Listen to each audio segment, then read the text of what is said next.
Can we know how many lawyers here? Can we get a yes from all the lawyers on the chat? So if you're a lawyer, just say yes on the chat. It's okay if you're not an advocate. So graduate also is fine.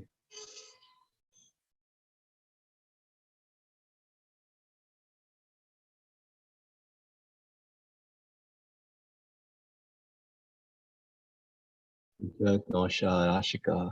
Hi, Rashika. Alert. Okay,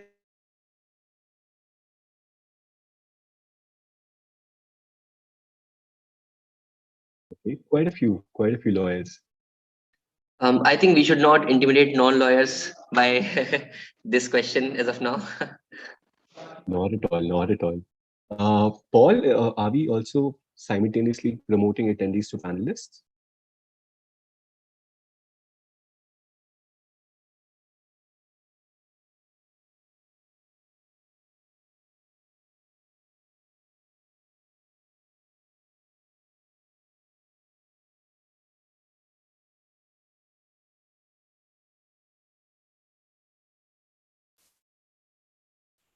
Hi, yeah, I think what Akshta will just introduce, like, let's lay out some context for IMW, and then we can start promoting all the attendees to panels. So she can just lay out the context of IMW 2021. And I think we can start. We're already live. So yeah, let's do it. Okay, awesome. If you can't hear me at any point, someone just put their hand up or do something so that I know, or just send me a message, please. But with that being said, welcome to Indian Mediation Week 2021, our 5th edition. There are a few of you in the room already who I know has been here for every single edition so far. So the journey has been absolutely incredible. I think we have such a lovely panel today.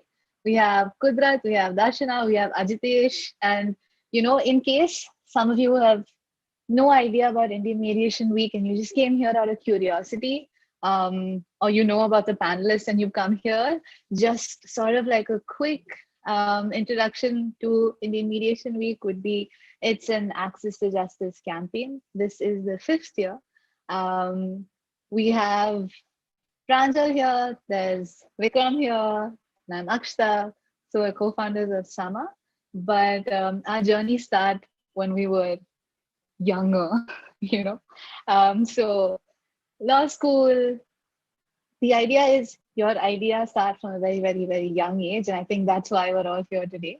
Indian Mediation Week was a group of law students that came together from every part of India, literally going out on the streets to talk about mediation, to talk about access to justice, to realize with the resources that we have, what can we do? Our voices were really, really loud. It was, I think, the largest student-run access to justice campaign. It ranged from not just mediation drives, but to like nukkad nataks across like different cities. I think Ajitesh will have a lot of stories of what all he's done to make sure every person that comes his way knows about mediation, or at least you know that court is not just the only way to resolve your disputes, right? And that's the space that we work in. And over the years, we've also come across so many incredibly cool people who are doing such amazing work and initiatives on access to justice, or in the space of just bettering society or communities, being able to identify problems and then not just complaining about it, but then going, hey, I think I have a solution, And this is just a community of people who just love getting stuff done. And yeah, so Indian Mediation Week, here we are, the 5th edition. Right, awesome. We really, really love it. The motto of Indian Mediation Week has been Suljhao Magar Pyar Se, and something which we genuinely resonated with. Since we saw it at the back of the truck, it said Dekho Magar Pyar Se, and we replaced the Dekho by Suljhao. And we started with like a mediation awareness drive in Chindigata, distributed 10 pamphlets, wrote if you were there, some to security guards, some to mess dadas, and we got some 6 cases. check bounce case, and one insurance case. And we thought like we spoke to 10 people and these are the people who have disputes, who have issues, but they are not taking any action because of the amount of time, money, energy it takes. So like crores of cases are pending in courts, but there are also people who are not taking any action. This is like the unmet legal market. So we just felt that very important to at least sensitize, educate, tell as many people about mediation. So it started in Calcutta with one city. Now it has spread to 102 cities across India. There are more than 2,000 volunteers spreading awareness about mediation. And now a lot of those ambassadors, volunteers are now helping in solving cases also. So we'll hear a lot of those stories. So really, really grateful to have all of you here today and really excited to hear we have some really interesting people here who are doing a lot of great work in the field of access to justice, dispute resolution, mediation, really promoting it in country, both with our panelists as well as in the audience. So without taking any further time, what we'll do is we'll start with the speakers first, if that's okay. Akshay and Paul, if you can give me a thumbs up. Awesome. So yeah, we'll start with the first speaker, which is Kudrat Dev. Allow me a minute to kind of introduce Kudrat. Kudrat is the founder and lead trainer at Ycm, which is India's first and only organization building skills from dispute prevention to dispute resolution for the youth citizens. Ycm builds India's first network of youth mediators and youth conflict managers across India. Kudrat is a dispute resolution lawyer, a certified conflict coach, and a mediator accredited by Civil Mediation Council, United Kingdom. She has diverse experience in India and London with leading dispute resolution firms and mediation organizations, including Ketan and Co., Delhi Dispute Resolution Society, and Peaceful Solutions London. She completed her Master's in Law and Linguistic SOS, University of London, as a Chevening Scholar. She has been invited as a trainer by diverse sector leaders, including the Delhi Government Mediation Centers, Art of Living Social Service Vertical, Ministry of Corporate Affairs, and Education Institutions. She recently got engaged, she got married, and still she's joining all the way from Amritsar. A big, big congratulations and a very warm welcome, Kudrat, to the 5th edition of Indian Mediation Week. Over to you to please share your journey with all of us. Thank you, Pranjal, and a very warm welcome to everybody who's present here. And I'm so excited to be a part of this Indian Mediation Awareness Week. And I can't echo what Akshata said more, that it always starts with one idea, two people in a room, and then it expands. So I'm really happy to see that are hosting the 5th edition this time. So congratulations I'm sorry, it's gonna... on coming a long way with that. I think I'm facing some issue. I was just thinking about the brief that the host gave me today, and the title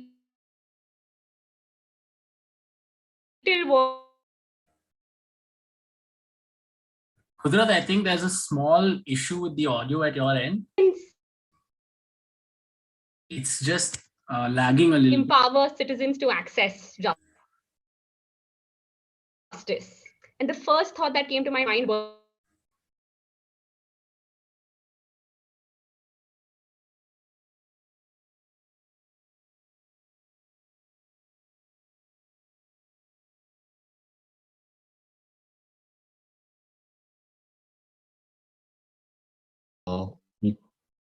Do you mind reconnecting once?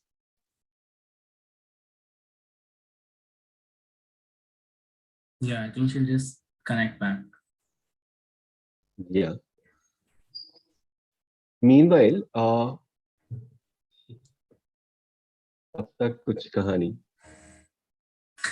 Okay. Rohit, send me just share any story from Indian mediation So- week till now. Yeah, go ahead, Paul. I think one of the other things also that we wanted to tell you guys is this session is also supposed to be a lot more interactive, especially because we know that a lot of the audience is very, very young and they have a lot of energy and they can't stay quiet. So we want to make sure that we hear you guys and that you all are speaking loudly. So one of the things that we're going to be doing is, and this was included in wasn't included in your past, but you're an attendee, but you're going to get promoted to a panelist. So all of you can become panelists, and like if you want to share a video, you can, and we can engage more actively. So what we'll do is after every speaker speaks for around 10 minutes or so, we'll have a short Q&A with everyone. And it's an open floor. So just think of it like a large auditorium where now about 82 people are sitting. And after the speaker talks, it's going to be an open floor where each of us kind of chimes in with our own experiences as law students and the differences that you're making. If you have some nice stories to share from whether you were a case manager or something from law school, all of those. And yeah, let's keep it moving. I'll keep elevating you guys to panelists. But speaking of panelists, we have Kudar is back. So I think. Can you hear me now? Yes, it's loud and clear. That's perfect. All right. Super. Okay. So I was just saying that when I got the brief for today's event, the title was How Can Students Empower Citizens for Access to Justice? And my first response to that was, I don't think there's anybody else who can empower citizens better than students can. But I think it's important to take a step back and think about, don't you need to empower yourself first before you can empower others? Or how can you co-create a journey where you empower yourself and others as you go? And I think that's the power of innovation which students bring to the table. And with that, I'd like to introduce Ycm, which is India's first youth conflict management and mediation initiative, which was inspired from students and youngsters from another part of the world. And Pranjal mentioned that I worked in London for a bit, where we have 5-year-olds to 16-year-olds mediating disputes on their campus, in their educational institution, and then for communities around them. And for me, my personal inspiration has been Bode Adeloy. So do look him up. He's a national award-winning community mediator based out of UK. And he started his mediation journey as a participant to the process of mediation when he was around 16 years old. And today he's 21 years old. And yes, you heard it right. He's a national award winner. So what counts is not age. What counts is experience. And I think in India, organizations like SAMA, Ycm, and everybody who's present here is doing their bit to create that space for creating experience for young students to empower themselves and then empower others, right? And I also believe that some of the oldest mediators in our country are some of the youngest people that I've met.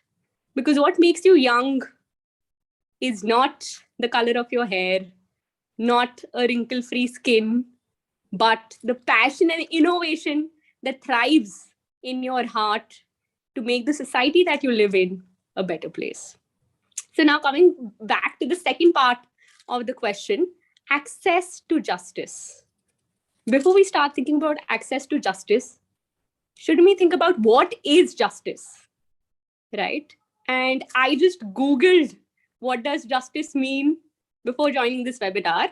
And the first response, at least here in Amritsar, Punjab, was fair treatment of people. How do you describe that now? How do you define that? It is so subjective. So I believe justice is something which is created. It's not given. It's beyond what law says is right and wrong. It's beyond what cultural stereotypes say is right and wrong. It's how two disputants themselves perceive what has happened and how they create justice for themselves.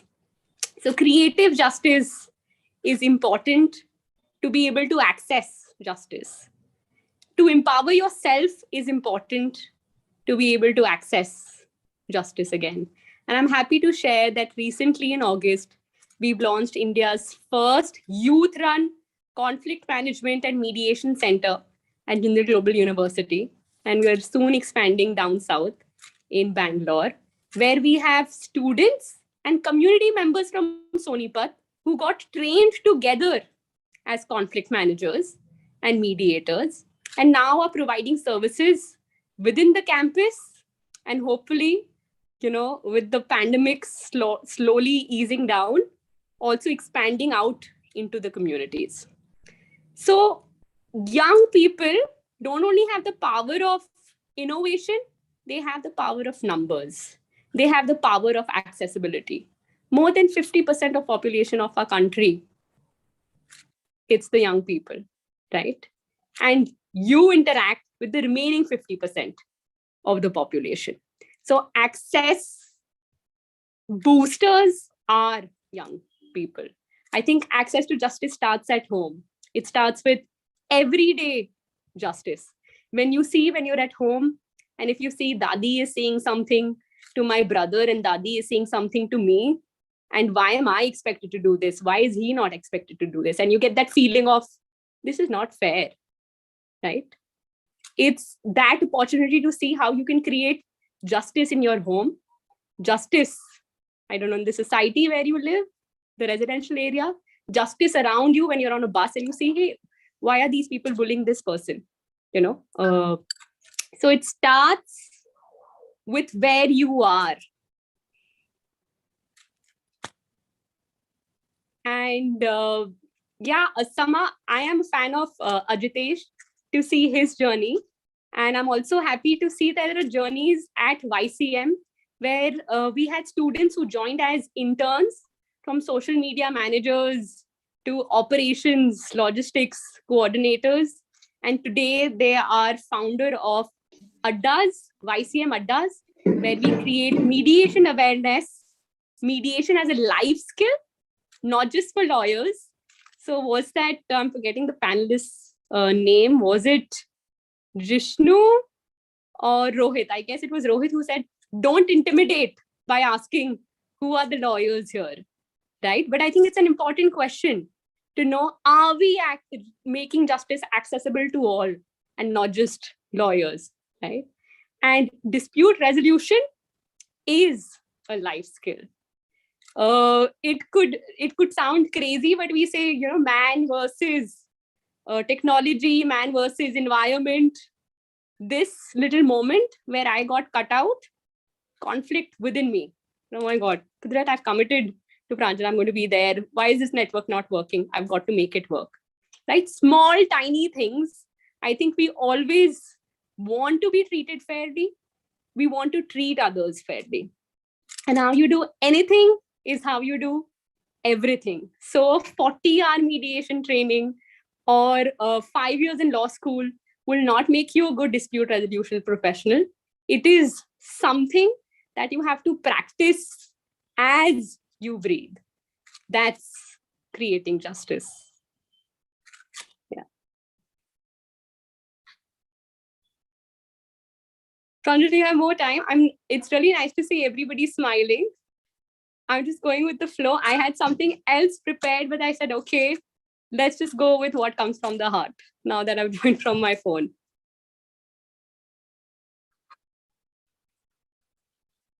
Have more things to share, please feel free. Super. Yeah. Okay. So I would like to share Ycm Strategy. And for all those innovators and young justice makers, try and think of this and see if it works for you, and definitely write to me if you have better ideas, right? Because all of us are learning here together.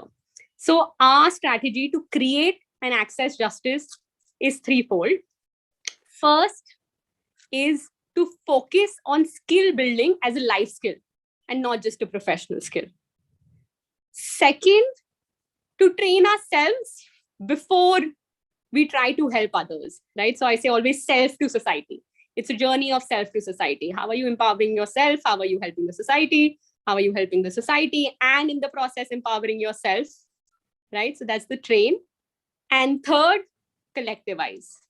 And Indian Mediation Week is a super example of collectivizing, right? You start small, but you will collectivize and grow.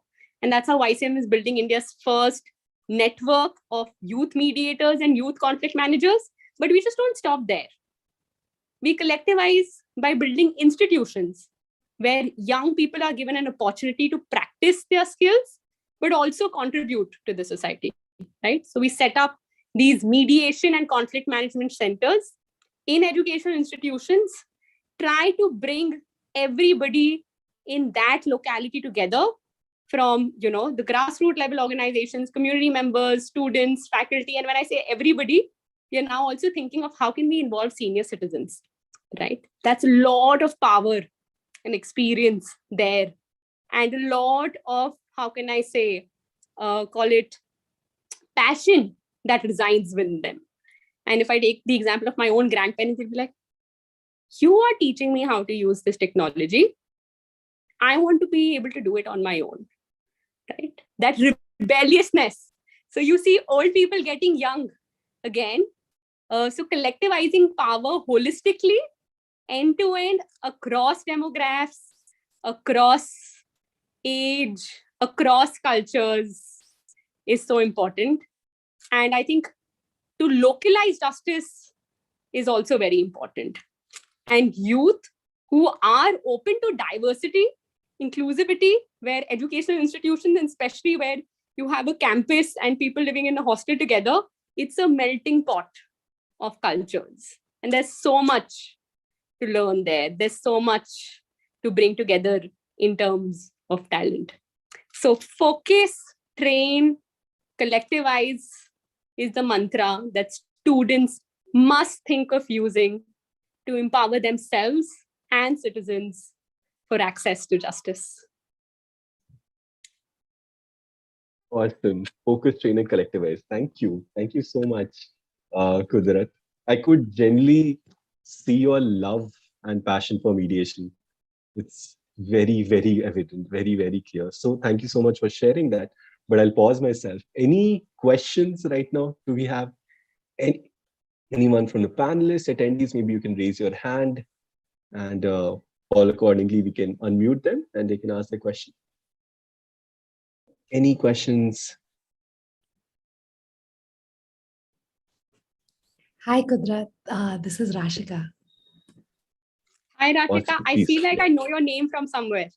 I work at Agami. I think we've spoken a few times. Okay, all right. So nice to see you. And just everything that you said resonated so deeply with principles of like just collectively resolving solutions as a community. And I was just wondering, if there are a few things, I know you said speaking out for injustice, but if there are a few things, lots of law students are looking to do something to make changes in their everyday life. Do you have any tips or any advice for people who want to start today? Because often it's so intimidating to join a space that seems to be so well-formed. Like, how do you start at ground zero? Okay. So again, Rashika, I will fall back to what I said, self to society. So you have to start with your own self. And in the sort of training that we also give at Ycm, what we do is we say, pick a conflict that's ongoing in your life right now, right? And try to apply those skills there. So I would say for students who want to start slow and not be, intimidated by getting into a already well-organized movement or organization, then start small. If you've learned something, try to practice it on yourself. Do you see the merit in it? Then reach out to someone. And if it's in relation to mediation, then this community is so warm and welcoming. And yeah, to whoever who's attending this, feel free to reach out to me. I will be happy to guide you or support you in whatever way I can. But once you're ready, let the world know that you're ready, and you will see how so many people reach out to you to say, hey, we could use your help. We could use your talent. Thank you. Thank you. Awesome. Thank you, Kudrat. Thank you, Rashika. Meanwhile, I'll request others, you can also use the Q&A to put your questions there. And just, I think we'll have like some discussion towards the end, like an open forum at the end, where again, you can put your questions and share your perspectives. But in the interest of time, we'll move on to the next speaker. If that's okay, Paul, can you give me a thumbs up? Awesome. So thank you so much, Kudrat, for that. We'll move on to Ajitesh. Ajitesh is a lot of things, but let me start. He's a law student. He's a case manager. He's a certified mediator from Ministry of Corporate Affairs. He's very young. He's 21, but he has handled lakhs of cases. He has led Lok Adalats in different parts of the country, whether it's Maharashtra, whether it's Bihar, and he himself has been a co-mediator in a lot of cases, and all that while pursuing law right now. So really honored to have you, Ajitesh, and over to you. Please share your journey and story with all of us. Thank you. Good evening to one. Thank you for that intro. As you are aware that I am a law student and I'm a case manager and an individual passionate about pushing the access to justice movement forward. Over the next 10 minutes, I'm going to make you realize that making access to justice is easier than you think. Let's roll back the years a little bit, all the way back to 2017, back when IMW was very much in person and Zoom was something none of us really knew about. I was in college and I really liked IMW as a concept, but none of my college friends literally took me seriously. Very common perception, why mediation? क्या होगा mediation से? People were busy with their mooting, debating, and whatnot. But I knew that I have to do this, no matter who's with me or who's not. Then IMW has always focused on raising awareness about mediation. And one of the things we used to do in the mediation was going around the city and telling the people that, do you know what mediation is?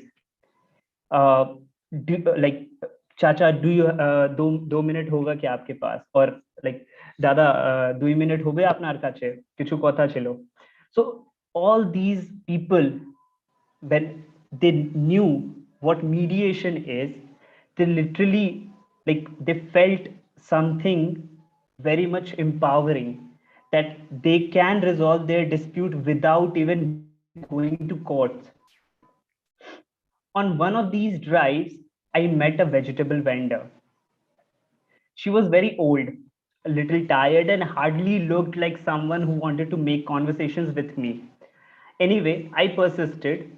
After the usual introductions, she began telling me about a family dispute that that has been pending for like last 15 years.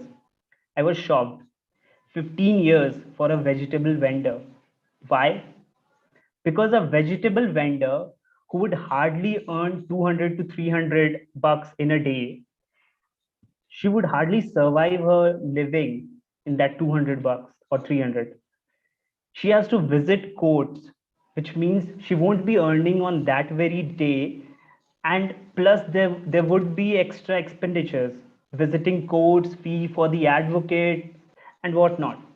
Even today, that conversation plays in my mind. She had given up on the court system or getting her matter resolved. Why? She thinks that lawyers and judges are willingly delaying her matters. And when you see an image being portrayed about your fraternity, you would definitely want to change that perception in people's mind. I spoke to her about mediation. She was relieved about it, like when she knew about mediation.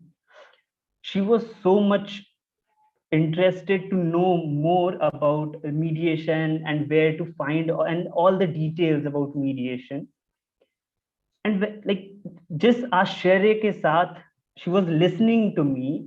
It was a big learning experience for me, that seeing a vegetable vendor feeling empowered about knowing that there's a mediation and that this particular matter, which is between a family, can be resolved, and which already took her like 15 years. Now, before we jump deep dive into this conversation, and but before that, let me grab your attention by recalling a few headlines. But before that, can you make a guess? If we can move on to the next slide. Yeah, if anyone can answer who this person is, in the chat box, you can write your answers. The next slide. Yeah, so he is Justice T.S. Thakur. On 24th of April 2016, Honorable Chief Justice of India, Tirath Singh Thakur, breaks into tears over government inaction on vacancies. This 2016, when our Chief Justice broke down over the vacancies and tremendous amount of workload under which Indian judges are working, you can literally feel that a person who's of his stature is like literally crying before like media houses, national and international.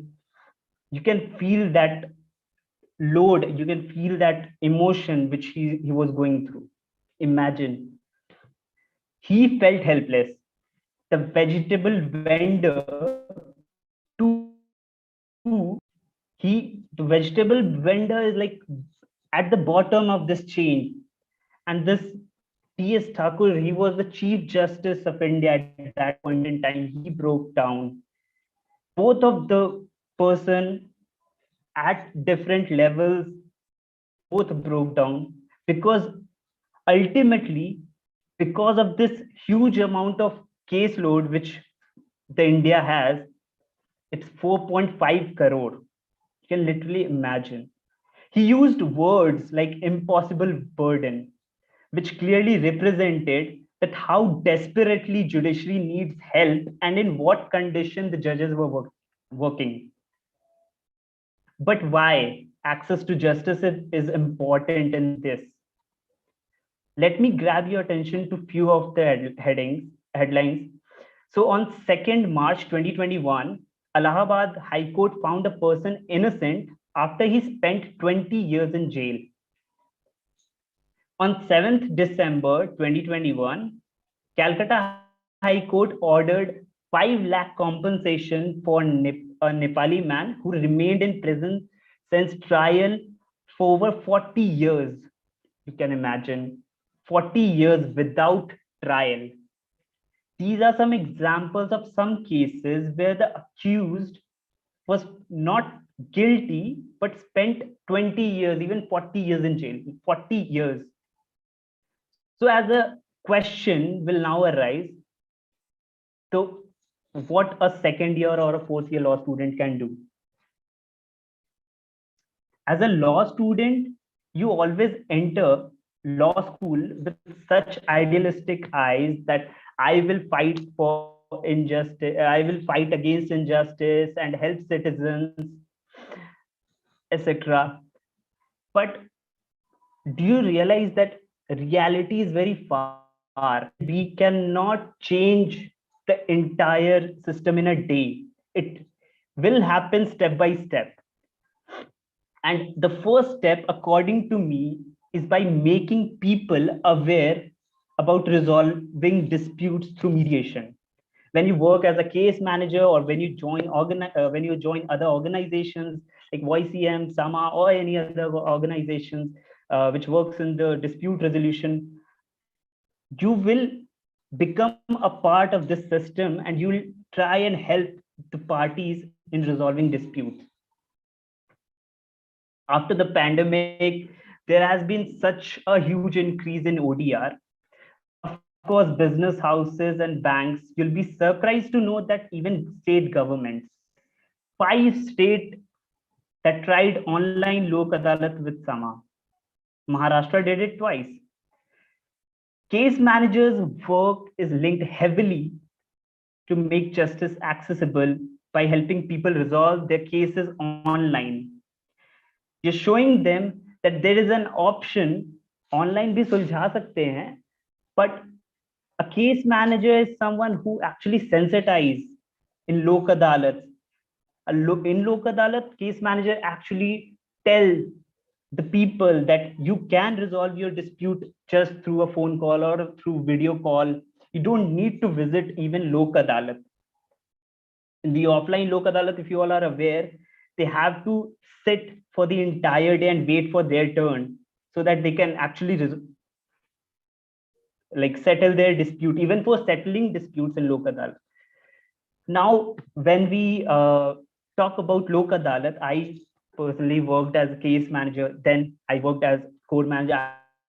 I actually helped districts. I managed districts in Bihar, Delhi, Rajasthan, and then I was entrusted with the responsibility of helping the the entire state in conducting online Lok Adalat. I was part of Maharashtra. I was part of Gujarat. In Maharashtra, they did the Lok Adalat twice. This is one such picture which you are seeing on the screen. This is from one of the trainings which we were giving to the judges. In moot court, you get cases, but those cases are not real. When you work in any organization like this, you get to know what the real problem is, what the real case is, and you work on that. You cannot talk to people in English.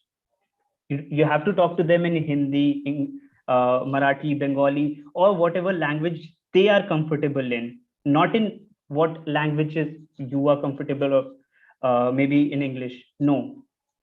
So here you work with retired judges, law firm partners, Supreme Court advocates, and learn from them as to how to speak to people, understand the nuances, and parallelly earn while doing so. You can choose the number of cases you want to deal with in arbitration and conciliation, but I would highly recommend that you sign up for an Lok Adalat. I personally feel that if you sign up for Lok Adalat, you will be actually helping the judicial system. You will be actually helping the state governments. And without your help or without youth's help, as Kudrat rightly pointed out, we cannot imagine any changes in the society without youth participating in it. As a law student, we always had this dream that we will bring some change, and that's why we joined legal profession. This is what I feel that many of you were on the same page. But then what has happened? We joined law school and we came across different things, but we never realized, or maybe we never came across these things before. But IMW has been doing this from a long back. So also, while you work in Lok Adalat, you'll deal with n number of cases, and that is one plus point. If we consider the global scenario, every other large economy prioritizes ADR over going to court first. India is only now coming up with these mediation bills or the amendments in the or Arbitration and Conciliation Act, this is the perfect time for a law student to join as a case manager and help the mediators, and you'll get so much to learn, so much of practical knowledge from these industry experts. I don't think that you'll be able to learn these skills or know about all these practical knowledge from the book. You'll have to practically experience that. You have to go through all those things. You have to go through all those proceedings, how it takes place, how a arbitrator, conciliator, or a mediator talks to the parties and resolve a dispute. You'll learn all these things when you become a part of this system. As I'm concluding my talk, I'm thinking about a vegetable vendor. She literally broke down while almost telling me about the situation she was going through and the delay which was taking place just because of this huge burden on our judiciary. I don't blame any single person or any one of them. I want to show the people that as a legal fraternity, we are there to help people and resolve their disputes. We are not here to like, I won't say much on this, but I would quickly wrap up. So whenever these vegetable vendors or people whom I have sensitized, or whoever knows about mediation, I want that all these people never go to the court directly. They go for mediation first and try and resolve their dispute. And this can only happen only when you as a case manager becomes a part of it. Thank you so much. Thank you. Thank you so much, Ajitesh. I know when there's a lot of work which has gone in the last 3-4 years, it's very tough to condense it in 8 to 10 minutes. So thank you so much for sharing those wonderful insights from promoting mediation to actually solving cases. Thank you. And what I'll encourage the audience to right now, just in the interest of time, please feel free to put your questions in either Q&A or chat. We will use this time to move on to the next speaker, and then we'll together, you can ask questions to all our panelists. We have some other very interesting people in the audience as well, who will be sharing their stories also. So taking this time to move into Darshana, let me quickly introduce Darshana. Darshana is currently working as a legal consultant at CORD, which is a Center for Online Resolution of Disputes. After being awarded a degree from Symbiosis Law School, Pune, she's passionate about developing sustainable solutions to prevalent issues in the legal industries and making models to evaluate potential ideas for improvement through leveraging technology, as well as the law itself. A lot of work she has done in the field of the legal tech. She's also an artist and a bibliophile.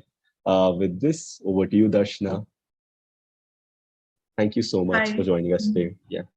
Thank you. Thank you so much for inviting me. I hope I'm audible. All right. So good evening, everyone. It's so good to see everyone here. I am Darshana, and I'm a 2021 graduate from Symbiosis Law School, Pune. And like Pranjal said, I've been working as a legal consultant with CORD. So what I'll primarily be focusing on today is ODR and the inculcation of legal tech in our endeavor to ensure better access to justice. Whatever I talk about today is from my own experience throughout my journey at college, as well as through my work experience. And since the audience primarily comprises of law students and young legal professionals, I'll obviously be talking about these things from a vocational point of view so that I can provide all of you with a real insight into the life of an ADR, ODR professional, and hopefully encourage you to make a real contribution towards this objective. To give everyone a little context as to my background, I developed an interest in ADR because of my internships and the course that was offered at my college. And I was really fortunate enough to have amazing mentors, amazing people who encouraged this passion of mine. And so then I started writing blogs, writing research papers, all of those things. And my professor then invited me to work on a project, an ODR research project that was initiated by the judiciary itself. And it was because of this entire journey that I decided to work with CORD. And since then, I've been able to learn so much and work with the best minds in the legal, management, and tech sectors. And I'm incredibly grateful for this opportunity. So moving on to the discussion itself, I'd be focusing on legal tech first.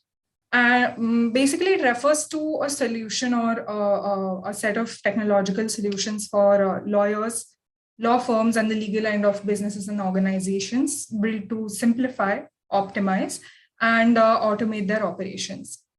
This appealed to me because making strides in legal tech would allow me to effectuate real change through my individual efforts channeled to further CORD's objectives. And working in legal tech also allows me to find comprehensive solutions to issues that I found in the legal industry and bridge the gap between a problem and its solution. It also allowed me to be a lot more innovative than I'd get to be in a traditional setup. Now, we all know about the issue of case backlogs that plagues our country, and Ajitesh covered it so well, so I won't really focus on the statistics here. But I believe legal tech is one of the leading, if not the only, solution to this problem. It ensures not just a fair and just process, but it ensures that it's carried out in a manner that's efficient in terms of the time and cost incurred. For instance, at CORD, parties can register 1,000 cases at once. The generation of the documents pertaining to the dispute itself, all of that is automated. And we also, in fact, automate entire chunks of the process wherever possible. So it's not as inconvenient to the people involved. We also incorporate AI into several of our operations so that it's a lot more fast and efficient. And I think this creation of technology-based mechanism simplifies the dispute resolution process because it reduces the human effort required, it automates the repetitive processes, and nearly eliminates the possibility of human error.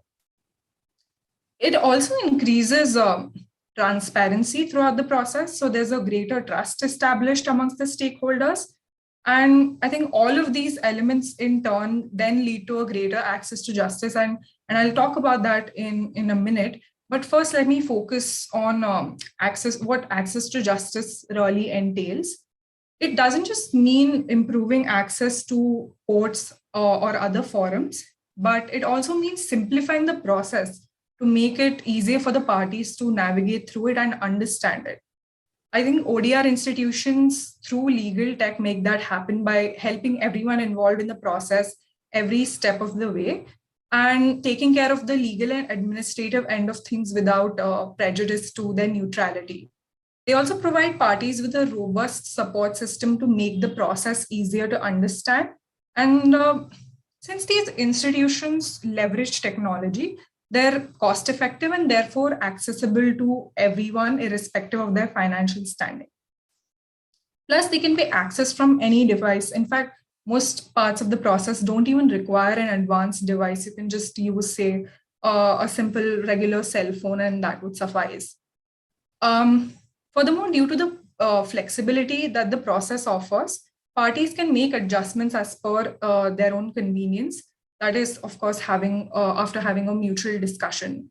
So for all these reasons, it has become a much more preferable alternative of dispute resolution, which is increasingly getting support across various forums and also from the government itself. Now, moving on to something that would probably be of interest to the younger audience as well.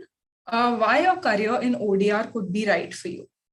To begin with, the typical roles that you have in ODR is either a case manager or a legal consultant, depending on the kind of role you're looking at. So a case manager acts as a link between the neutral, the party, and the ADR/ODR institution that they're working with.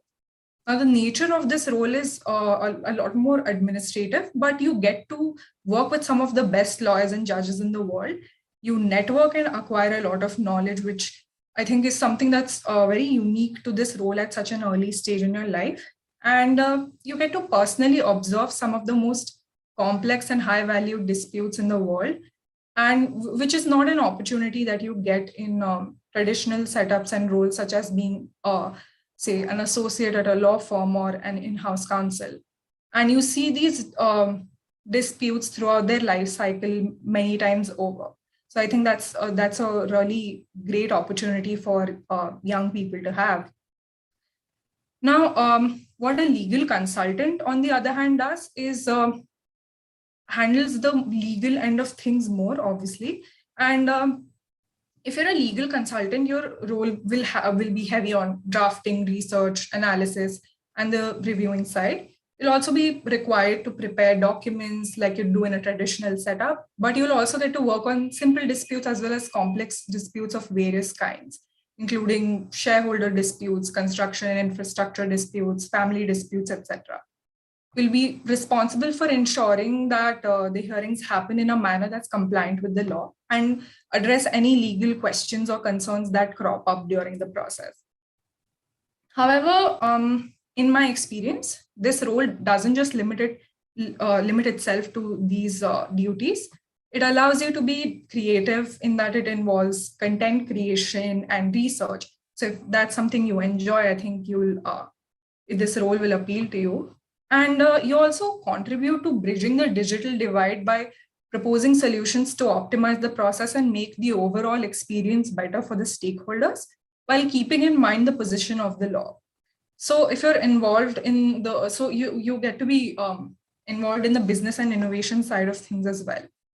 This role is extremely crucial to such an organization because you'll be creating synergies, which is essential for the integration of law, technology, policy, and innovation, which is what these organizations do.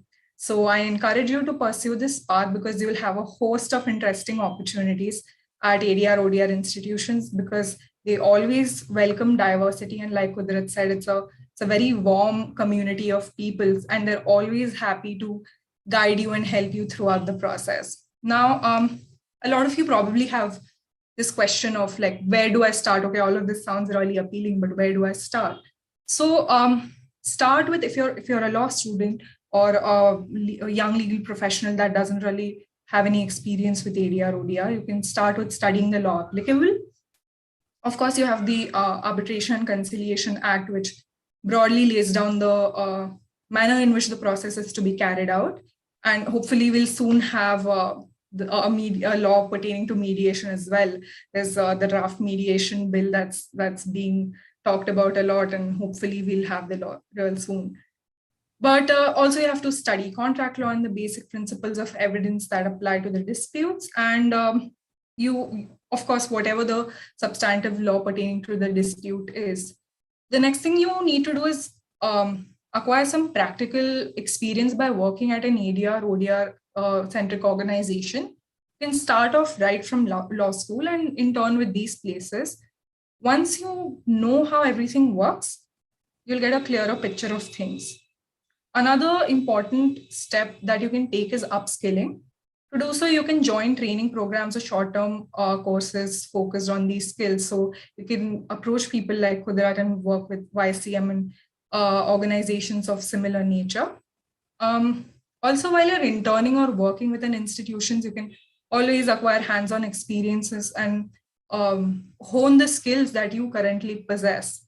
You can also connect with the community of neutrals and ADR/ODR professionals working with the said institutions and learn from them. Above everything else, I think you shouldn't feel discouraged by buying into the idea that only retired judges and senior lawyers are appointed to adjudicate disputes. The practice of appointing young and competent lawyers as neutrals to save time and costs has been endorsed by the Bombay High Court as well as the Supreme Court of India itself. So change is underway and is accelerating at an unprecedented pace. And I think that's what we here at IMW are here to create an awareness about. And we're here to encourage you to take the plunge, be a part of this change.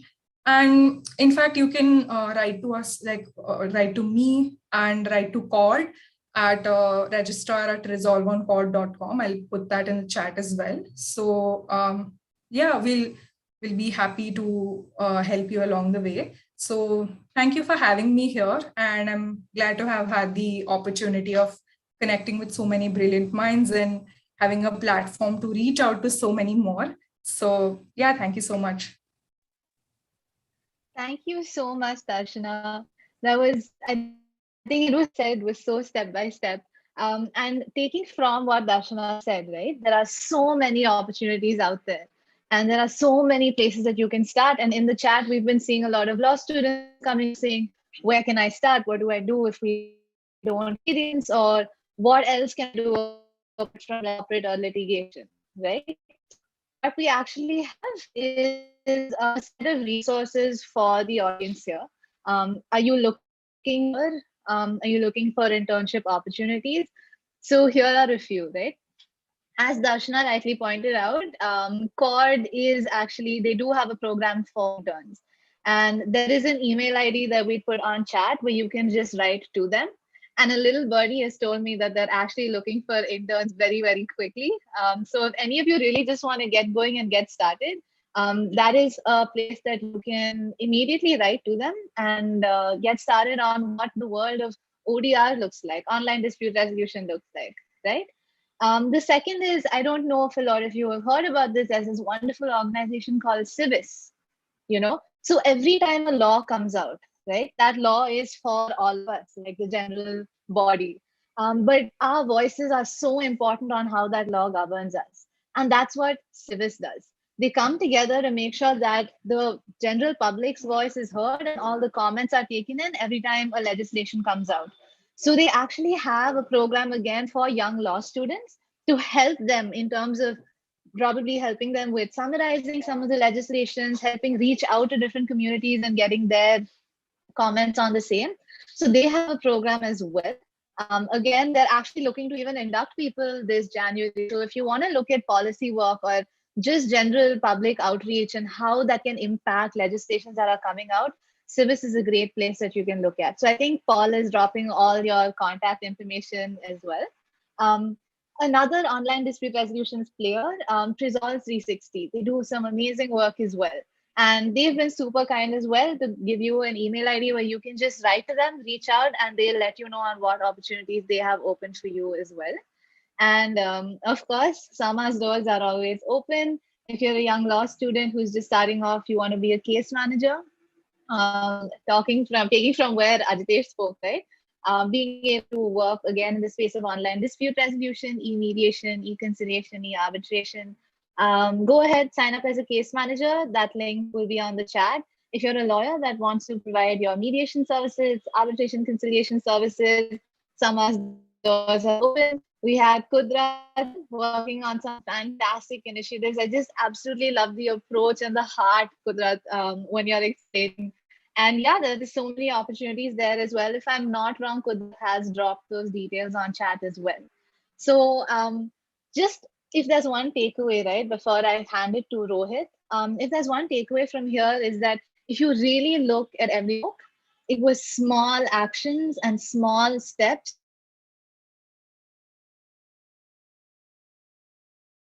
So every single one of us is you, no matter how old you are, no matter how young you are, you just by virtue of existing on this earth in your circumstances, from the family that you've come, from the people that you've met, from just the circumstances that you've lived in, you have ideas that can be workable. Community ideas, community solutions, just always remember that all your ideas are something that can be worked on, can be molded into, and there are so many people in this community willing to help. Okay, so wherever there are opportunities, I know Agami also has a mentorship session. So if you have an idea and you just want to be You just want to probably pitch that idea to a mentor and see, hey, is this something that's workable? Can I get some inputs on it? They have a program as well, you know. So just always remember that there is help at every single point in your journey. Just get up, just start, and each and every one of us in this room, we know a problem that exists, and we will have answers, we will have solutions, and we would be more than happy as a community to help you sort of grow that and nurture that. And as Kudrat said, right, like the youth plays a huge role in how we move forward. So with that, I think I will hand over to Rohit. Yeah. Before that,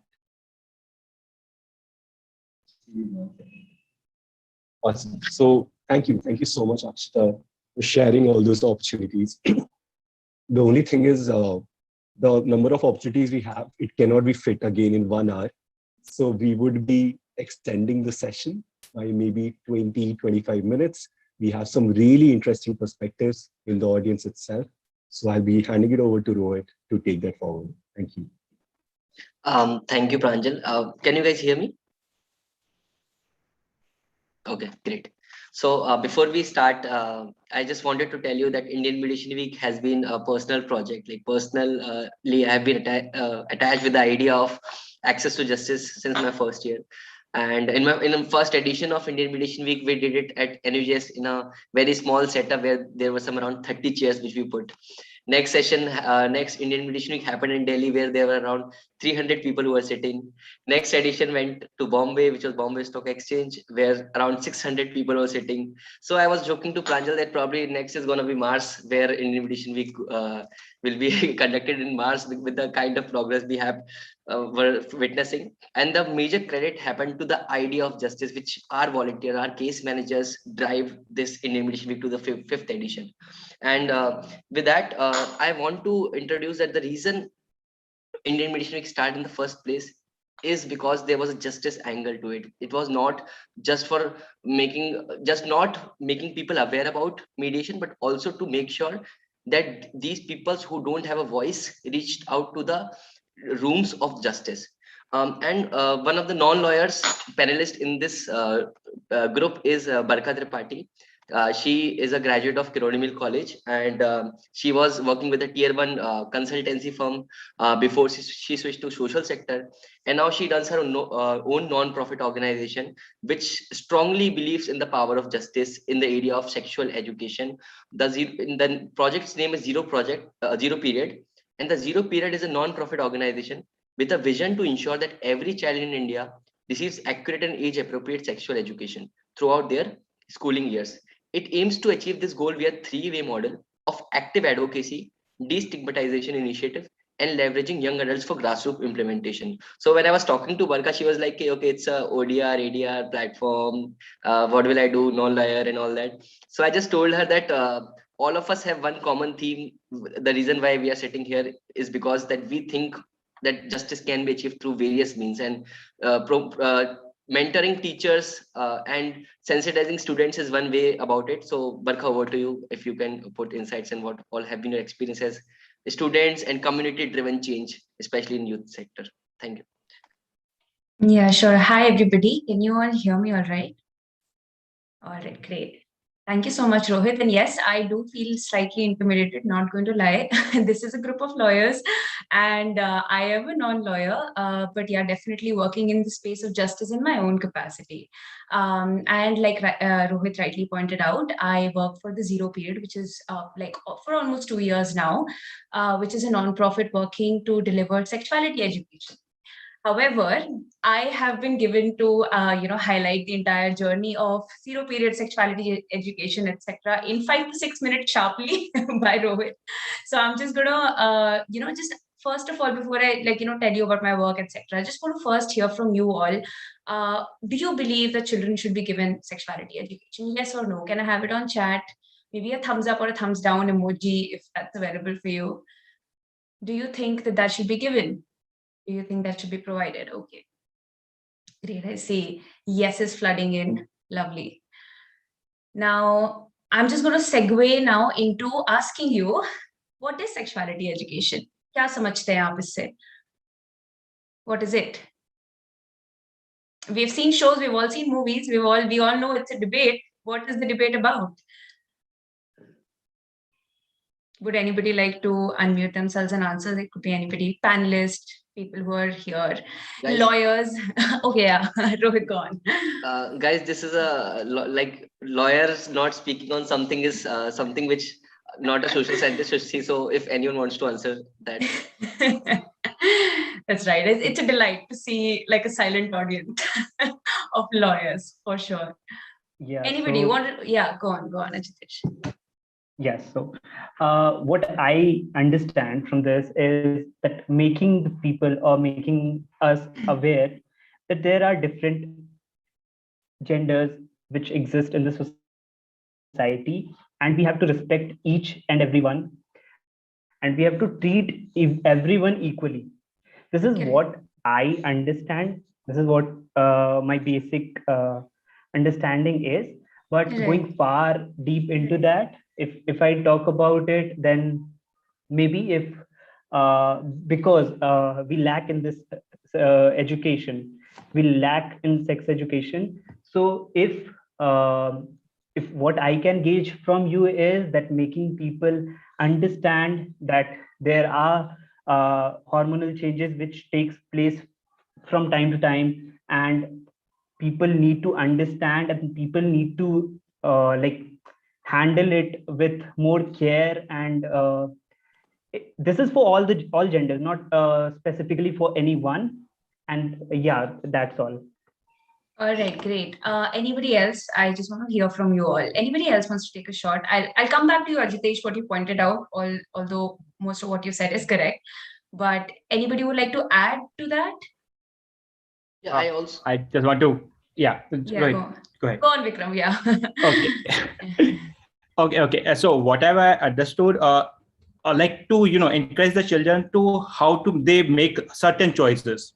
The same way to how they can choices about their relationship, sexuality, healthy choices, respectable choices. This is what about sexuality education. It's not encouraging like a like a certain before you become an adult, but it's just like to aware themselves how you can make a choices, like the way how you calculate something, the same way how you treat your life in a certain way. Correct, absolutely. I think most of you know that's a delight. I'm finally sitting with an audience which is slightly aware of what sexuality education is. And yes, you're all right. It does encompass much more than what we just think about as sexual health, right? Like sexual and reproductive health, although that's a very important segment of sexuality education overall. So like Ajitesh pointed out, it includes gender awareness. It includes like the angle of equality as well, because again, consequent to gender. It includes like, our own. So one thing that's essential to comprehensive sexuality education is the fact that it gives you the power over your own body and self. Most of us, when asked the question, who are you? We pause for 5 seconds. We don't have an answer to that, right? I were to ask Rohit, hey, who is Rohit? Rohit, who are you? And he will take like a second to fumble before he answers, because most of our lives, we have been given like, a certain identity chase, certain way to be, this is what cool is, this is what uncool is, so on and so forth. Sorry about the lingo. I've been dealing with a lot of kids these days. So that's the thing, right? And having your own sense of individuality, having autonomy over your own body, knowing what's right and what's wrong in your own space, that's power in today's world. People who are denied that power are denied justice. Simple as that. So that's like the link that I can most prominently see, right?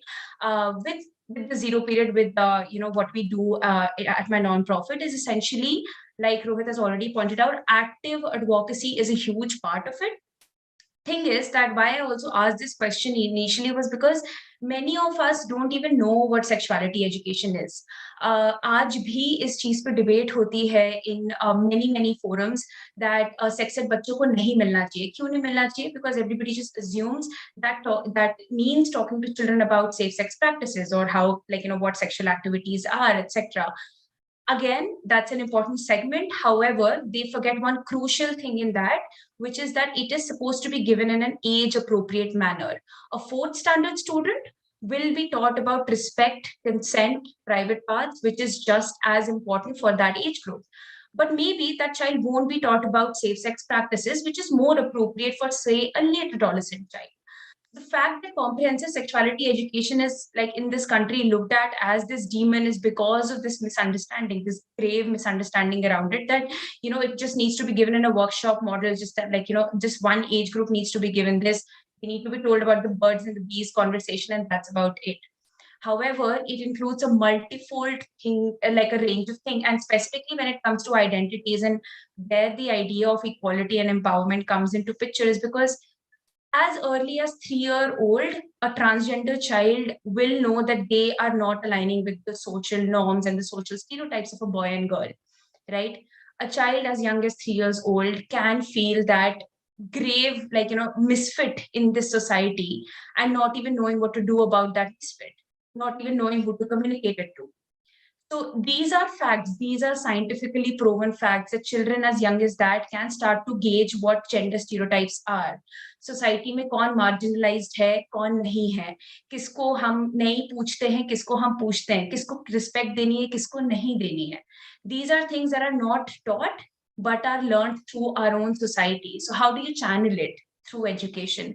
Now, again, coming to my own journey very quickly, I actually, you know, started this nonprofit because of a research study, and like, surprise to my own surprise, like, you know, I never thought that, you know, I would get into grassroots implementation. However, when we established the zero period, we first conducted like a primary research study, which basically was to make an advocacy piece for comprehensive sexuality in India. What we tried to highlight through this study was through, again, like our respondents' answers, we tried to gauge how many children received any form of sexuality education. Now, folks, this also means something as basic as menstrual awareness training, something as basic as abuse prevention training. Even those components were not given to 7 out of 10 respondents who, you know, filled our survey form. And our survey form was filled out by more than 2,000 folks. So again, not a big database, but it was glaring enough for me to just take a step back and say, hey, what's going on? Can't believe the children have not been.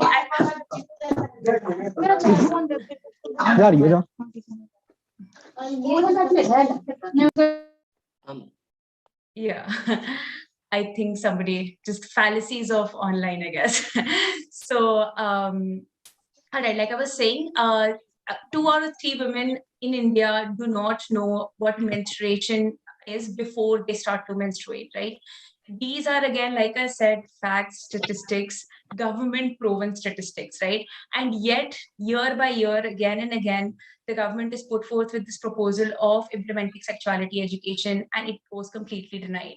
It goes completely overlooked, right? And why is that? Because there is a lack of advocacy in this space. People are not talking about it enough. People are not busting myths about it enough.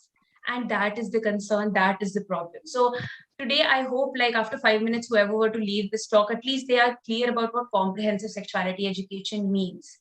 It means giving the child the autonomy, the empowerment, the knowledge, the awareness, all of those things about their own social, emotional, physical, and intellectual well-being. It is how a child grows up healthy in this country, in this world. And that's what comprehensive sex ed does, right? And this study, again, like I said, the kind of data that came up, I guess it was just like a bit of any data that is on a national scale, you just, you know, you look at it in the newspaper and you move ahead. But when you conduct that research study yourself and see that happening, it just hits a little bit harder. So again, like for me, for my own story, it just kind of hit me a little bit harder. We decided that, hey, okay, and we are not going to stop at a research paper right now. We're going to make this something tangible, make this something that is sustainable in schools.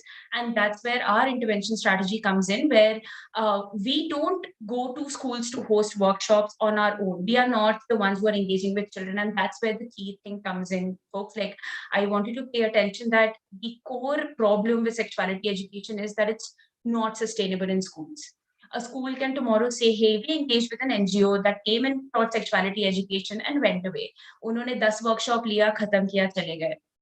However, what we need to focus on is sustainability. What we need to focus on is the fact that year by year, children in that school come in, learn this, go out, come in, learn this, go out, right?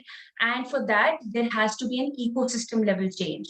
So the zero period basically involves teachers, parents, as well as students to host awareness campaigns. In fact, we train teachers not just sensitizing them, but also if they are self-motivated, we also train them to become sexuality educators in their own schools. So the work kind of extends beyond us. We are upskilling existing faculty of a school to go on and take our curriculum that we have built over a year's time and teach that to their middle schoolers, that is 6th to 8th grade. That's our intervention strategy, and I would love to, like I said, I can just go on and talk about it more in detail, but I would spare you all. If you have any questions, please feel free to ask me. So Barkha, we just wanted to know if your organization takes, like, if any law student is interested to work with your organization and all that. So Right. just provide us email ID here so that people can also. I would, yes, I will definitely just write it here. Just saying that I do understand that majority of the audience here is of a lawyer base. See, we are a non-profit organization that's just bootstrapped right now. We can really use if you come in with any skill, we can utilize you as long as you have passion for this cause, right? So if you think you're good at public speaking, we can perhaps look at something beyond your legal expertise, right? But given the fact that we are again engaging in a capacity which is slightly sensitive for the school, for us, for even the parents, so there are a lot of legal back and forth work that also goes on.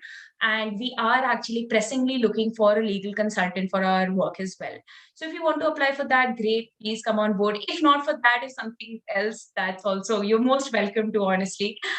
We are here, and like I said, like our team, we have a team of educators. So even within ourselves, like within the team internally, we have a lot of learning and educational sessions going on where like I am also learning about this subject on a daily basis. So if you just feel like, you don't have that depth of knowledge, but are interested in this subject matter and want to do some work in this space, I mean, please just feel free to drop me an email. I'll just write the email ID here. Barkha, you just got a volunteer. He's a very senior advocate from the Supreme Court of India, Mr. Prakhar Dixit, Okay. who's willing to provide you pro bono legal consultants. Oh my God, that is lovely. Pick him up on the offer. I will. Thank you so much, Mr. Prakhar. It is an honor. And Prakhar sir has been one of our very, very active person in Lok Adalat as well. And he has a law firm based in NCR. So great to see that lawyers are finally talking to social sector leaders. And then, because we are codependent in some sense. That is absolutely true. And I just like, that's why I never put myself in like a bracket of like, a social entrepreneur or like, a younger person, this and that. Like, I don't want to bracketize myself because again, we all have skills that we are yet to explore and we all have help to give to others. So I'm here asking for help. You know what we do, at least some bit of it. I would also like to share my, website's link on the chat, if you don't mind. And of course, like the research study that I'm talking about, that was also published by our organization. Just a sec, let me just share the link here quickly. Yep. All right. So yes, the link that I just sent is the research study that was published earlier this year. Again, like this was recognized by some of the premium schools in India, some folks who are working in the very, very difficult space of comprehensive sexuality education in India, which is just not recognized enough. So I'm sure many of the CEO co-founders' name you wouldn't even recognize, but those folks did identify this research as something tangible and a great piece of advocacy in this space. So please have a look. And like I said, you have my email ID in the chat as well. Reach out if you want to work for us. And if you have any questions on, what we're doing, what impact we've created so far, I could talk about it if you want me to. Thank you so much, Barkha, for your time. So next we have one very important case manager who initially started our journey with Sama as case manager and later become a core member. Ankita, if you're here, we would love to know one side of running a campaign, which is the administration side, because Ankita has been one of those case managers who were at very, very good terms with all the police officers in Madhya Pradesh. We ran a pilot project with World Bank in Madhya Pradesh for domestic violence cases. And she became a go-to person for a lot of parties. They were really keen to talk to her. And she physically went to a lot of police station and she had very, very good terms with DSP, SP of that district. So Ankita, if you're here, can you please share your journey as well, especially the side on how we can build solidarity with administration when we are making for a project towards a change? Ankita, if you're here. Thank you so much, Rohit. Sure, sure. My experience with Sama was actually really amazing, and I was surprised. Like people having disputes like from last 8 to 9 years, and they're getting resolved within 1 or 2 sessions, and literally they are going back, holding hands, and also clicking pictures with smiling faces, and it was all amazing, like how they are doing it. So they're just reading their minds, or they know the point what to say. Like they'll say, yes, I'll take her, I'll take my wife, I'll take my daughter, I'll take the main issue here was the police department. We worked with police department. Just a second. We have worked with police department, and they all were in the starting, they were like, no, this is not going to work.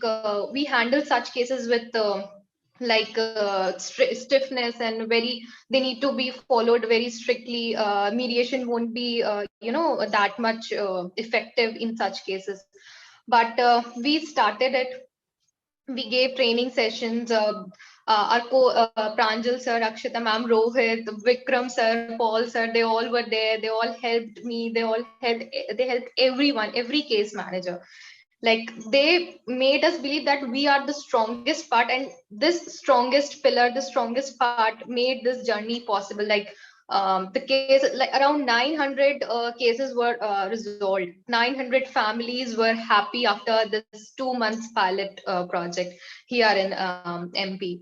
So department is very helpful. They after 10 days they came to know, like, yes, this is a great platform to solve issues. Like mediator, case managers here, they are all are educated, also understanding, and yes, they'll resolve your issue within 2 sessions. And even I'm still amazed, like how do they do it? But I need to get a mediation training for that for sure. I'll learn it. And also I remember last week SP sir, they called me, and they called one of the top mediators here, Shahid sir, and they asked me, they asked us like when the project will start again, and give mediation training to the police officers, so that in the meantime they can work with this mediation work in the cases, so that the load gets somehow decreased. Because when the Sama was going on, their load, the police, it was very less. Like they were like, okay, we'll upload it in Sama, and the family after like 2 days they were happy. They're coming like, yes, we have consented to this settlement agreement, and now we are going back home together. So, and after everyone was there to stand for Sama, like, yes, we are supporting this ODR platform, we are with it, please carry it on. They are missing it actually. So thank you so much. It was all, thank you everyone. So Ankita, stress on a very important part of any justice angle is that once there's solidarity from administration side, then it's very easy to run any project.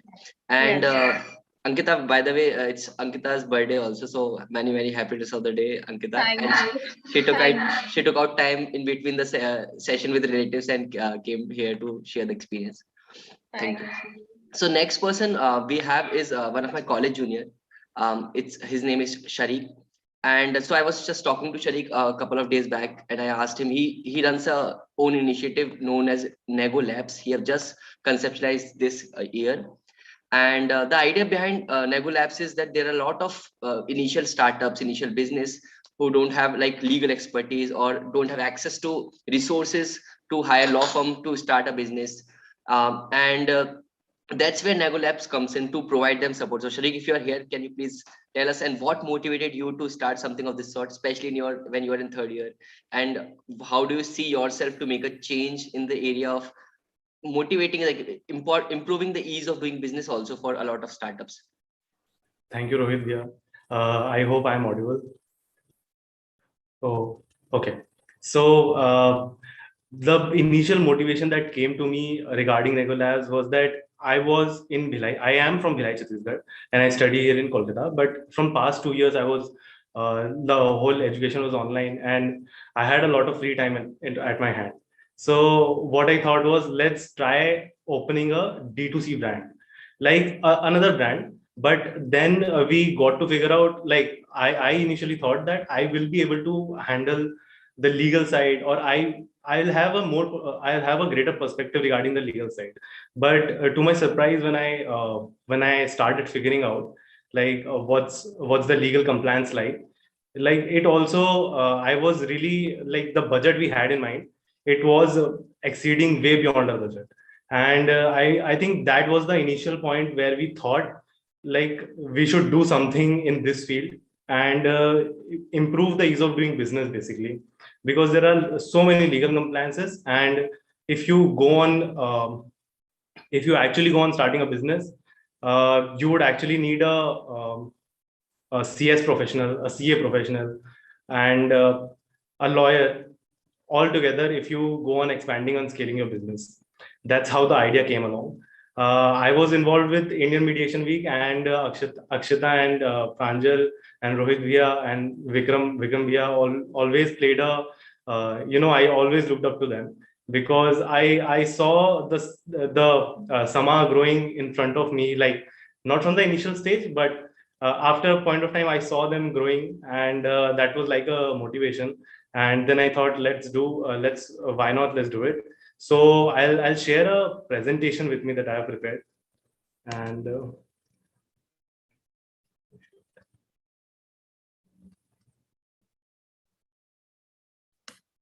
okay, is my screen visible? Yeah.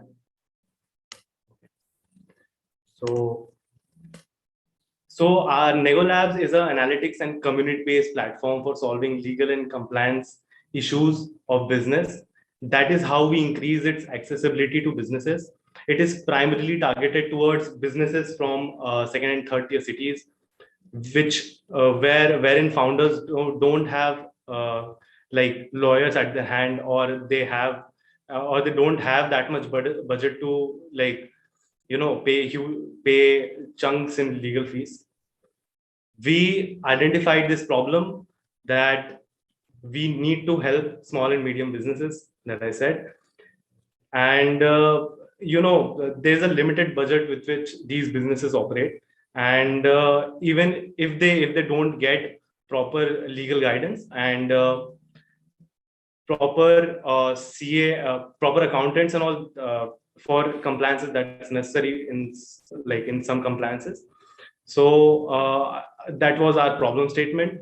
And we also wanted to empower the legal community side by side. So we thought, why not, let's just create a platform wherein we connect legal freelancers who wanted to give service through our platform, specifically compliances, and they can use our platform. It's a CRM kind of tool, CRM kind of software, and let's just promote a gig economy. I was also reading about gig economy by the side, and that's how like we figured to connect legal freelancers to the small and medium businesses.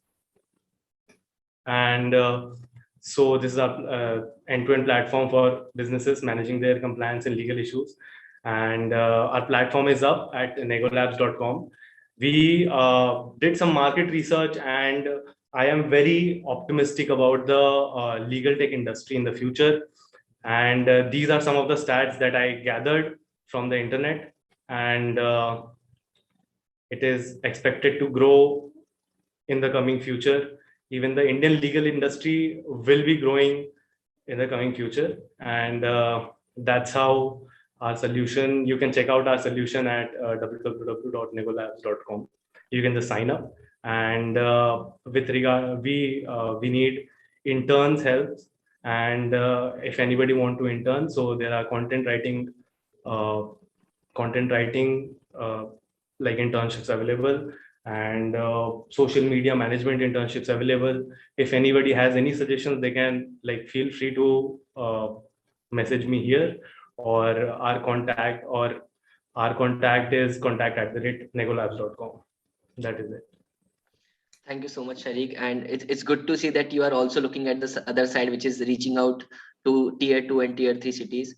So and a lot of the speakers today have focused on the role of youth and how law students are doing various things in their respective fields to make a change. If you can stop sharing, okay, great.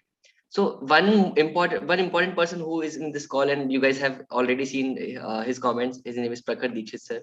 I would love to invite Prakhar sir to tell us the lawyer side from this. That how do you see mediation? Like, because that is one thing which we have witnessed so far, that a lot of people think that it is replacing lawyers or it will take away business of lawyers. Sir, how do you think we can bring solidarity with lawyer community, or how do you think lawyers see mediation in future? If you are here, sir.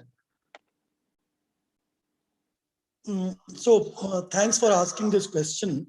And I think all the panelists I must thank, because all the time I come to any program that is organized by SAMA, I take more back home than I come with. So as some of the speakers spoke about mediation and dispute. So I always think as a lawyer that disputes can happen in many ways. Maybe not all lawyers think in that ways, and the friction that comes in between is basically because the mediation that we see right now at police stations or even court enforced mediation, pardon my saying this, but the quality of mediators or the responsiveness or exhibiting empathy lacks, and so both the parties do not connect. One, there is no will from the parties to participate in the mediation. It's kind of a forced process. And second, when it comes to actually eking out a settlement, the mediator often tries to arm twist. So I'll give you an example. Like recently, I had a case where the mother-in-law was actually torturing the daughter-in-law for quite a long time, and she had also kept the stridhan. Now this is exactly as legal as it can get. And mother-in-law instead had filed a suit on the daughter-in-law to excommunicate her from her house. We went for mediation, and the first thing the lady mediator says is, "Aajkal ki bahuein yahi karti hain." And on that very moment, I realized that this mediation, despite being court mandated, is not going anywhere. So we went to the court. We did not diss out the mediator. Obviously, he's part of the administration system and justice administration system. We are not doing anything against him. But this kind of lack of empathy and high-handedness just doesn't work. I think it's very important to hear. Second aspect, I will tell you another instance. So recently, I think in 2018 or 17, they have enacted Commercial Courts Act. Now, Commercial Courts Act essentially talks about mediation before the suit is even instituted. So there is pre-institution mediation, essential institution mediation. And while two of the courts, Bombay High Court, I think, and one is Kolkata High Court, have spoken against this particular aspect because there is substantial fees involved in it. So this mediation will happen at might be a court mediated mediation, but will happen for a fee, and which is something like 10 to 15,000 rupees. And then if the sittings increase, the fees increases as well. So let's presume for a moment that a person goes to ask for a salary, and this is essentially a commercial court suit. Or let's say that a company goes against an employee to ask for a laptop. This just doesn't make any sense.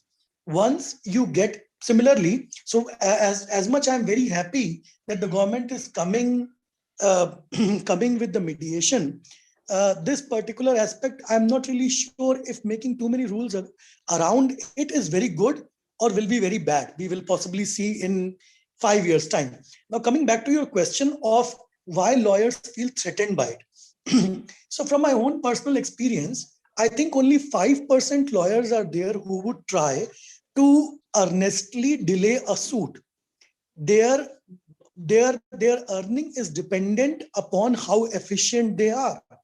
And most of the lawyers are not even online.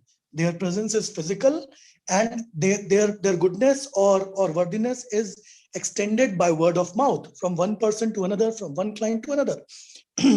So what they essentially try to do is wrap up a case or get quick reliefs for a client.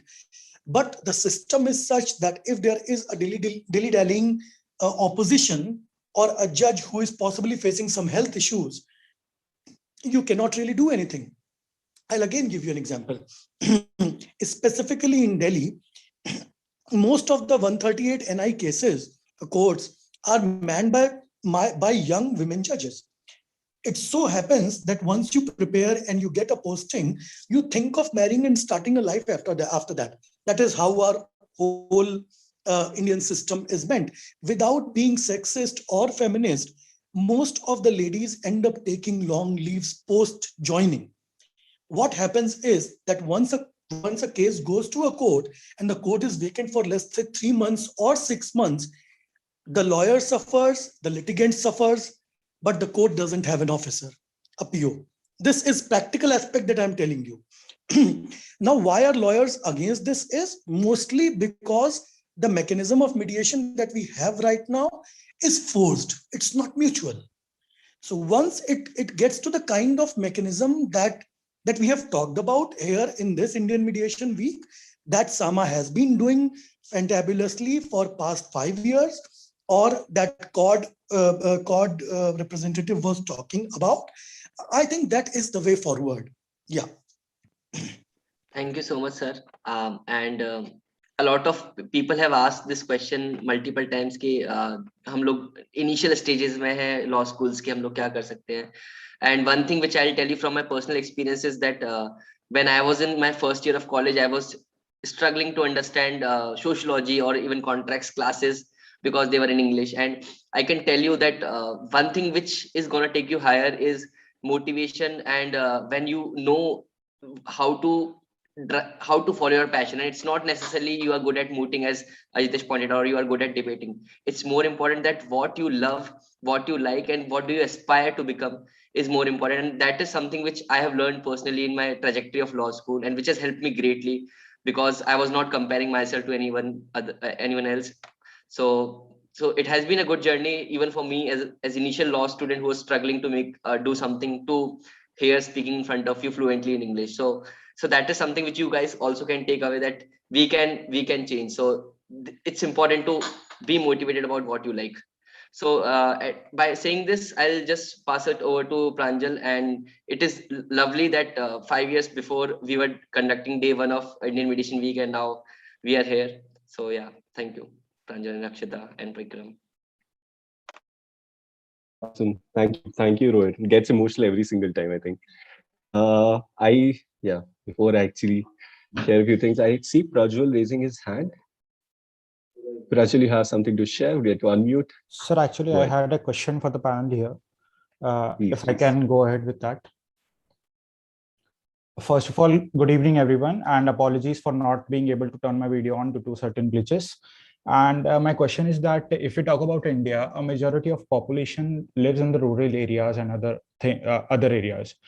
And if we talk about ADR in particular, ODR on its own is able to reach everywhere. But if we talk about the private ADR institutions and other things, they are not reachable for the people who are living in those areas that don't have much of urban population, or people who have such illiteracy in the field, in this particular field. And a lot of cases of domestic violence and property disputes arise from the rural areas that go on to district courts and further up in the judiciary. So as young learners and young professionals, what can be the steps that we can take to make this thing possible, that is to ADR to reach to these areas where it has not touched upon yet? So what can be the methods that we can use in future as the mediation is growing on its own pace, but we on our own need to put some efforts for this ground level, because young learners or the law students have a tendency to move to a larger place, that is from towns to they move to cities for their work and other things, and they don't have time to set up the organizations in the lower level. So what can we do to make this thing possible?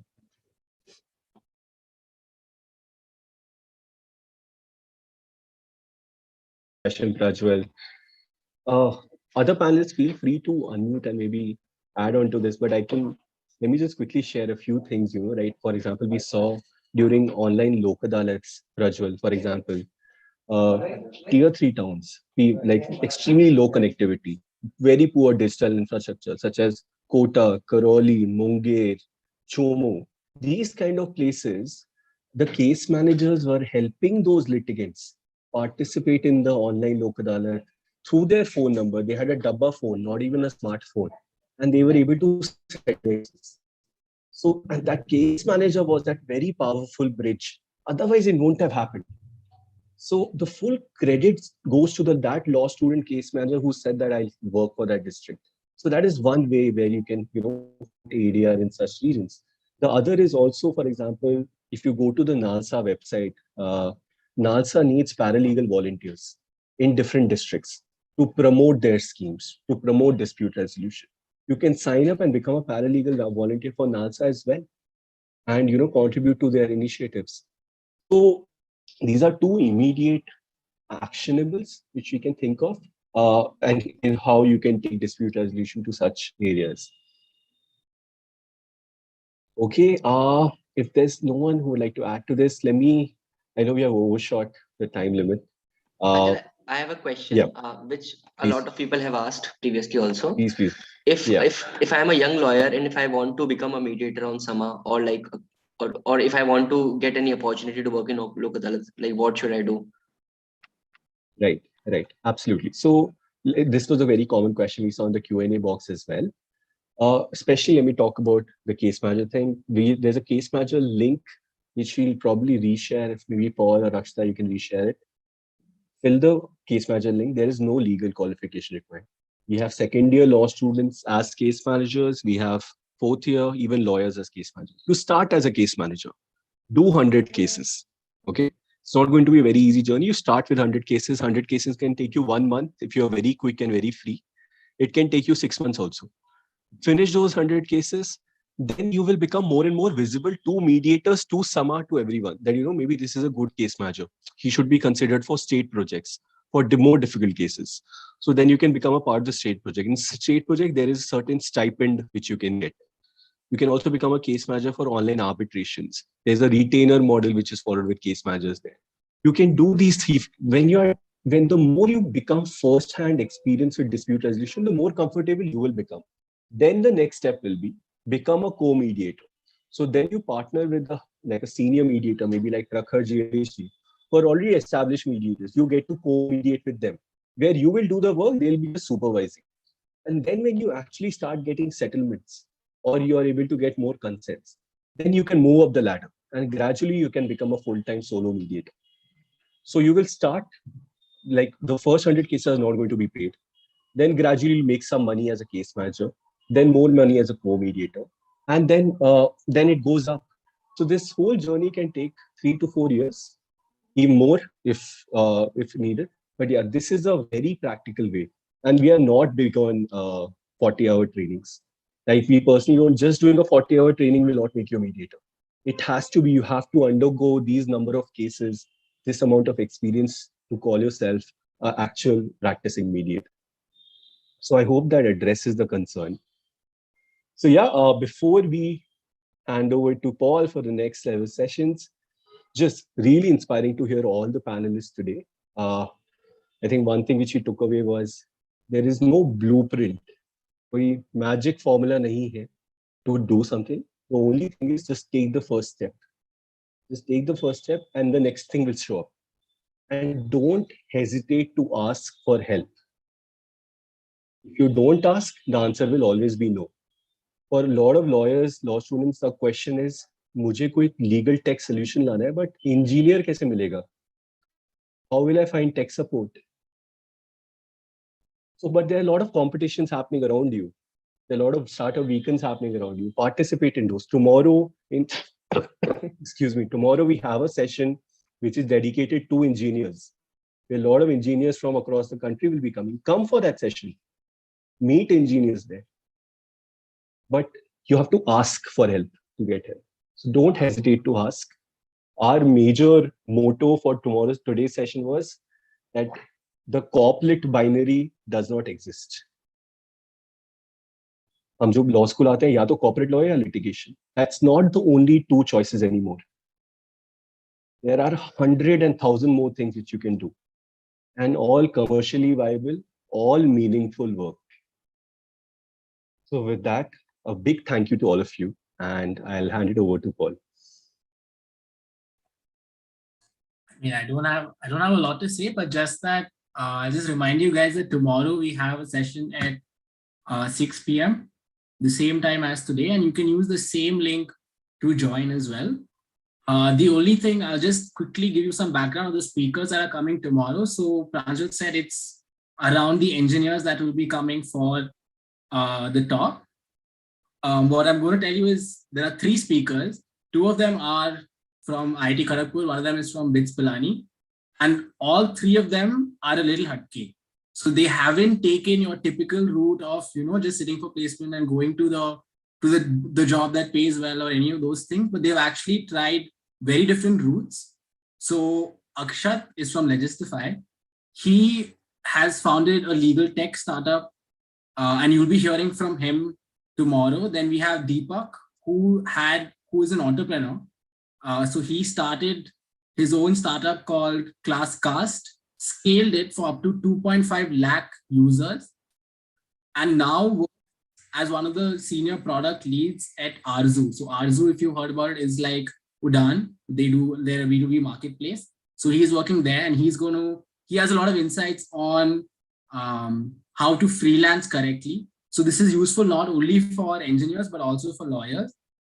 And the last speaker is someone who's actually still a student, who is at IIT KGP. His name is Shashank Singh, and he's a very interesting character. So what he did is he genuinely had curiosity and interest for natural language processing, AI, and all of those things from his second year itself.